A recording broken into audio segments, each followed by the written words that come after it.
they sold it for $40. A battered old Footlocker that had sat in the corner of the garage for as long as anyone could remember. The family barely glanced at it during the estate sale. Just another piece of junk taking up space. But when the buyer opened it that night, his hands started shaking. Inside, wrapped in oil-stained cloth, lay a Colt 1911 with serial numbers that trace back to Normandy. The old man had never said a word about it. Not once in 70 years, the veteran sat on the porch steps of his daughter's house, watching strangers pick through his life. He was 73 now, white hair and beard catching the morning light, that red jacket he always wore hanging loose on his thin frame. His face carried that same sad, serious expression it had worn for decades. Sarah, his daughter, had insisted on the estate sale, downsizing she called it, getting him into assisted living where he'd be safe. He hadn't argued. He never did anymore. The Footlocker sat near the garage entrance with a price tag that read $40. Dark green metal, dented and scratched, with faded stenciling that nobody bothered to read. It had been his father's, then his, then just another forgotten thing. Gathering dust, he'd moved it from house to house. Over the years, never opening it, never explaining. Some memories were better left buried. A young couple approached it mid-morning. The husband kicked it lightly, testing the weight. "Solid construction," he said to his wife. "Vintage military surplus. Good for storage." They haggled Sarah down to $35 and loaded it into their pickup truck. The old man watched them drive away, his expression unchanged. He didn't stand, didn't wave, just sat there in his red jacket, hands folded in his lap. That evening, Marcus Chen carried the Footlocker into his garage workshop. He restored vintage items for resale, and military pieces always commanded good prices. The lock was rusted but simple. It popped open with a screwdriver and some penetrating oil. Inside he found layers of canvas tarps brittle with age. Beneath those, a wool blanket wrapped around something heavy. His heart rate picked up. He carefully unwrapped it. The Colt 1911 was in remarkable condition considering its age. Blued steel with worn grips, the metal carrying that particular patina that only decades could create. But it was the serial number that made Marcus freeze. He was a military history enthusiast, and he recognized the range immediately. This pistol had been manufactured in 1943, part of a batch issued specifically for the D-Day invasion. His hands trembled as he kept searching. Beneath the pistol lay a leather journal, its pages yellow and fragile. Marcus opened it carefully. The handwriting inside was precise, methodical. Daily entries starting the 5th of June, 1944. The name on the first page read Lieutenant James Morrison, 2nd Ranger Battalion. Marcus sat down hard on his workbench stool.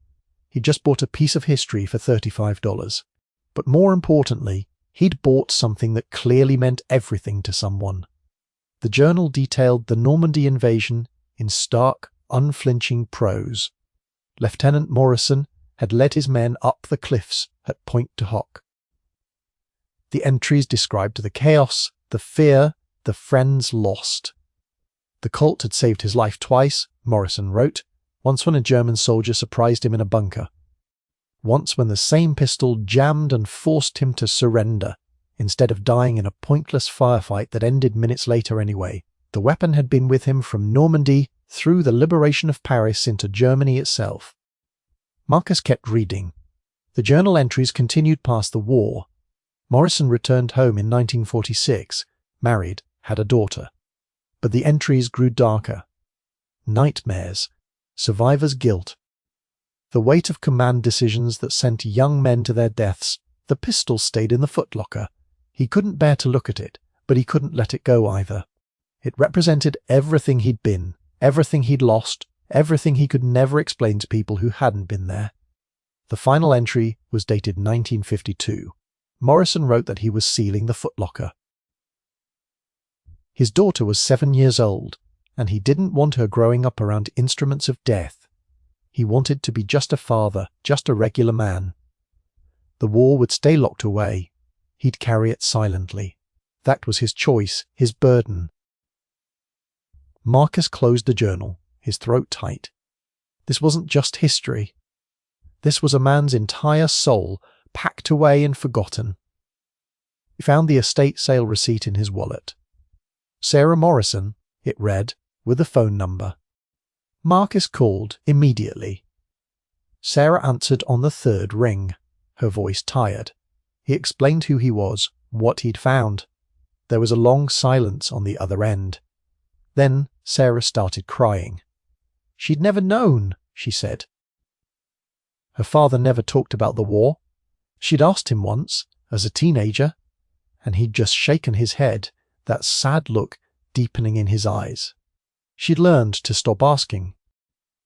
Marcus drove to Sarah's house the next morning, the Footlocker and its contents carefully packed in his truck. Sarah met him at the door, eyes red from crying. But she wasn't alone. Standing behind her was her father, the old man, in the red jacket, that serious expression unchanged. Sarah had told him everything. For the first time in decades, she'd seen something flicker in his eyes.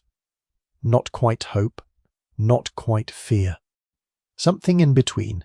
They sat in the living room, the Footlocker between them, like a ghost made manifest. Marcus carefully removed the journal, the pistol, the other items he'd found. Dog tags. A faded photograph of young men in uniform, most of them never making it home. A letter from General Eisenhower commending Morrison's leadership at Pointe du Hoc. Citations for valor that had never been framed, never displayed, just buried in darkness. The old man reached out with shaking hands and picked up the Colt. His fingers remembered the weight, the balance. Muscle memory from 70 years ago, flickering to life.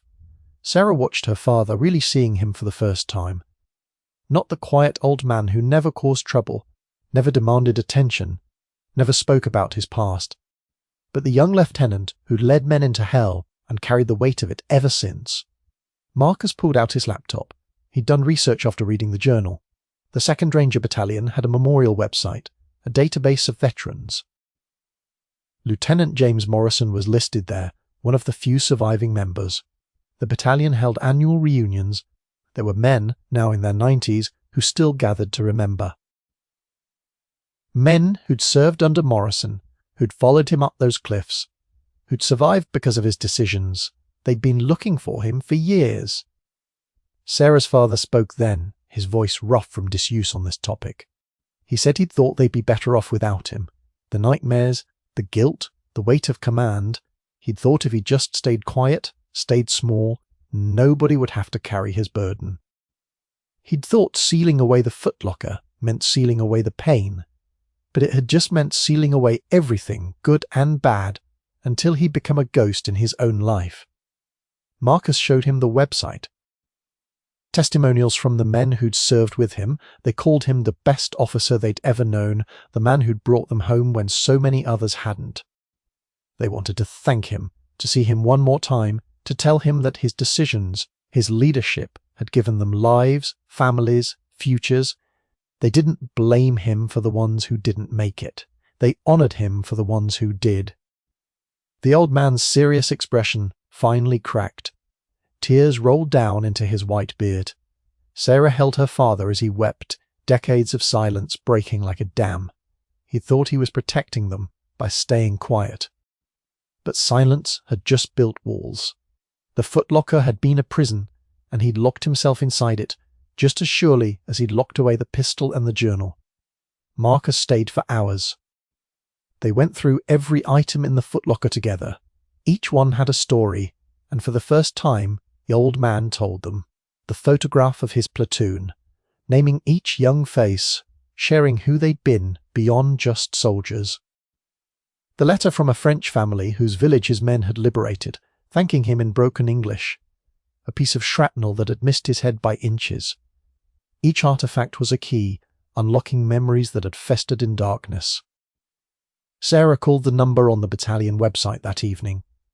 An elderly voice answered, crackling with age but sharp with excitement, when she explained who her father was. Within an hour, her phone was ringing constantly. Veterans from across the country, Men in their 90s calling to speak to their old lieutenant. Some cried, some laughed. All of them said the same thing. They'd been waiting 70 years to say thank you.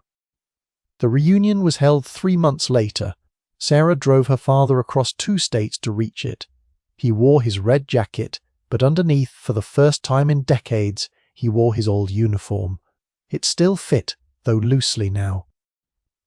The Colt 1911 stayed home, donated to a military museum where Morrison's story would be preserved. But he carried the journal, and he carried something else. Pride.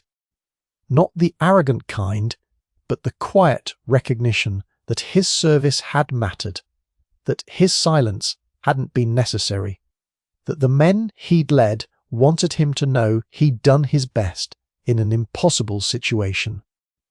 When he walked into that reunion hall, old men struggled to their feet.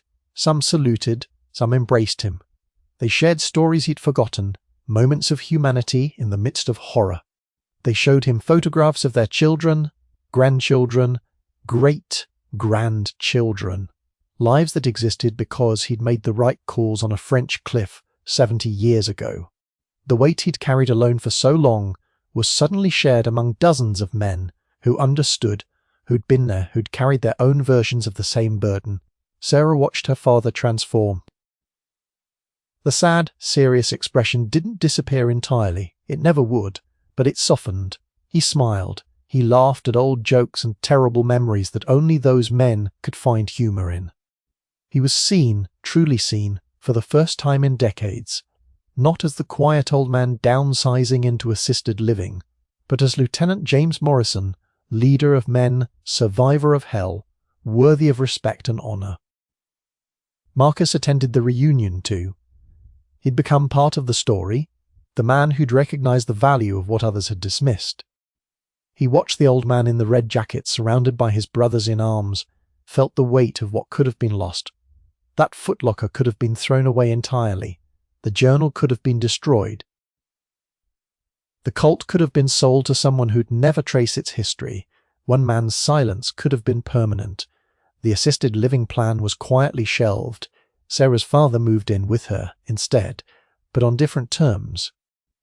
His room wasn't just a place to sleep. It was filled with the photographs from the reunion, letters from the men he'd served with, his framed citations finely displayed. The footlocker sat open in the corner, no longer a prison, but a reminder. Some things shouldn't be buried. Some stories need to be told. He started speaking at schools, at veterans' events, sharing his experiences. Not glorifying war, but honoring those who'd served, who'd sacrificed, who'd carried burdens in silence. He told young people that silence doesn't protect you from pain, it just isolates you with it. End quote. That the weight of difficult experiences becomes lighter when shared with those who understand, that asking for help, for connection, for recognition, isn't weakness, it's survival. The family never held another estate sale. They'd learned what could be lost when you don't ask questions, when you don't look deeper, when you assume the quiet old man in the red jacket has nothing important to say. They'd learned that everyone carries footlockers, literal or metaphorical, filled with pieces of themselves they've locked away. And sometimes all it takes is someone willing to look inside, to recognize the value of what's been hidden, to say that the stories matter and the silence can end. The old man still wears his red jacket. His expression is still serious more often than not. But now, when you look closely, you can see something else there too. Recognition. Connection. The knowledge that his service, his sacrifice, his very existence has been acknowledged and honored. That the $40 footlocker held more value than anyone imagined. Not in the Colt's collector price or the journal's historical significance, but in the life it gave back to a man who'd been slowly disappearing into silence.